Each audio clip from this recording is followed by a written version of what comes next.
আমি প্ৰতি বছৰে আচলতে আইপৰীয়া সত্ৰীয় সংস্কাৰ সমিতিয়ে আমি ২৭ মাঘ প্ৰতি ২৭ মাঘত আমি এনেকৈ সত্ৰীয় উৎসৱ পালোঁ।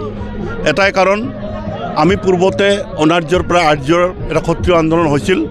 ইয়াতে মূলত আছিল পঞ্চানন বৰ্মাৰ নেতৃত্বত ১৯১৩ চনত এই অনুষ্ঠানটো আমাৰ আৰম্ভ হৈছিল আৰু তাৰে পৰিপ্ৰেক্ষিতত আমি প্ৰতি বছৰে এই আইপৰীয়া আই নদী পাৰৰ যিমান ৩০খন গাঁও জুৰি একেলগে এটা সমাজ আছে আমাৰ আইপৰীয়া সত্ৰীয় সংস্কাৰ সমিতি বুলি। আৰু এইখনে আমি প্ৰতি বছৰে উপযুক্ত ল'ৰাসকলক যিসকলে বিয়াৰ উপযুক্ত, তাৰ ভিতৰতো কিছুমান হয়তো কিবা কাৰণত লগুণডাল তেওঁ ছিঙিছে, তেওঁ হয়তো কোনোবা হেৰাইছে, তেওঁলোককো আমি সংস্কাৰ কৰাৰ কাৰণে আমি আচলতে এই আয়োজনটো কৰিছোঁ। আৰু এই আয়োজনত যথেষ্ট সংখ্যক লোকৰ আমাৰ সঁহাৰি পাইছোঁ আমি।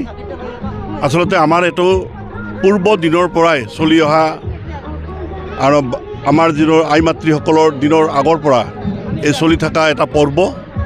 গতিকে এই পৰ্বটো আমি প্ৰতি বছৰে আমি পালন কৰোঁ আৰু উদ্দেশ্য এইটোৱে যে আমি সমূহীয়া উপনয়নটো গ্ৰহণ কৰাৰ এটাই উদ্দেশ্য, আমি কম খৰচত এজন ব্যক্তি হিচাপে যদি তেওঁক উপনয়ন গ্ৰহণ কৰিব তেওঁ খৰচান্ত হৈ, সেইকাৰণে আমি সমূহীয়াভাৱে আজি ইয়াত আমি ৭০জন একেলগে উপনয়ন গ্ৰহণ কৰাৰ কাৰণে যিটো আয়োজন কৰিছোঁ, ইয়াত মাত্ৰ ৩৫০ টকাত আমি তেওঁলোকক আমি উপনয়ন দিছোঁ।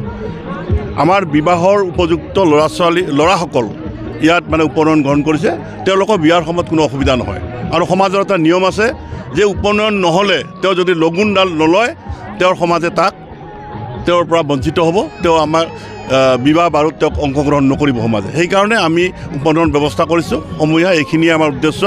মেইনলি ইয়াত কোনো ৰাজনৈতিক প্ৰভাৱ নাই, ইয়াত কোনো ৰাজনৈতিক ব্যক্তি নাই, সামাজিক আধ্যাত্মিক দিশেৰে আমি উৎসৱটো উদযাপন কৰোঁ প্ৰতি বছৰে।